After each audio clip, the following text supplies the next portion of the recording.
Good evening, it's the 25th of September 2025. This is the United State of News.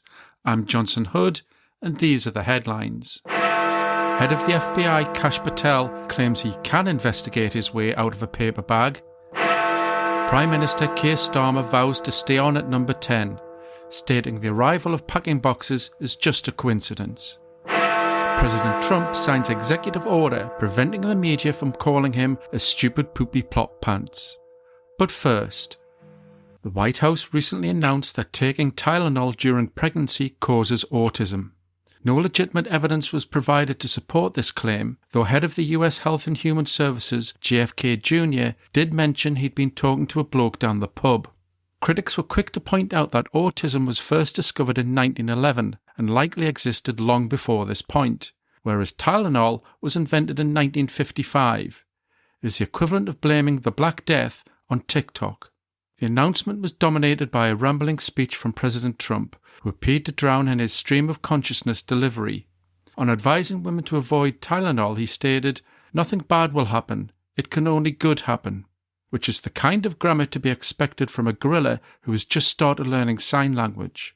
In what amounted to a bad remake of Carry On Doctor, the overwhelming consensus from experts is to not take advice from a man who suggested injecting yourself with bleach. And now we go to our roving reporter Billy Beans, who has been ringworm-free since the summer. What have you got for us, Billy?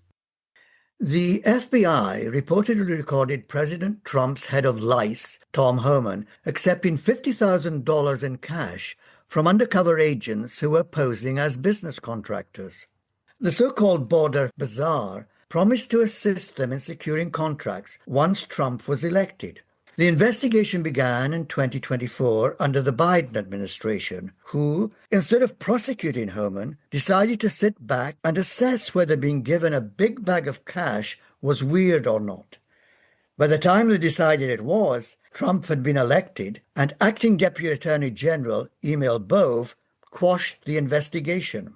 In a move that would make a mafia boss blush, Bove then went on to drop the case against the Trump-supporting New York Mayor Eric Adams, who was also accused of accepting bribes.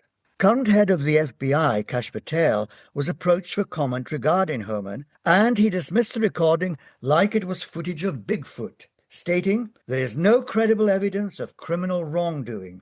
While the Trump administration asserts its high-ranking officials are not feathering their nests, they might be lining them with $100 bills. Good reporting. Now we join Virginia Cluckbucket for another installment of her series examining American culture, called Toilet World.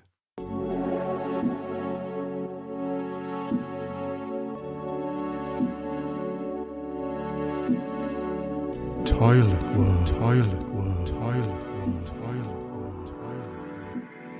The Disney Corporation have reversed their decision regarding talk show host Jimmy Kimmel, like Woody did when he initially thought Buzz Lightyear was a dick. Following thoughtful conversations, Disney realised leaning into the far right would cost them money and have reinstated the comedian to his late-night show. They have also reversed their decision to introduce new characters to its streaming service.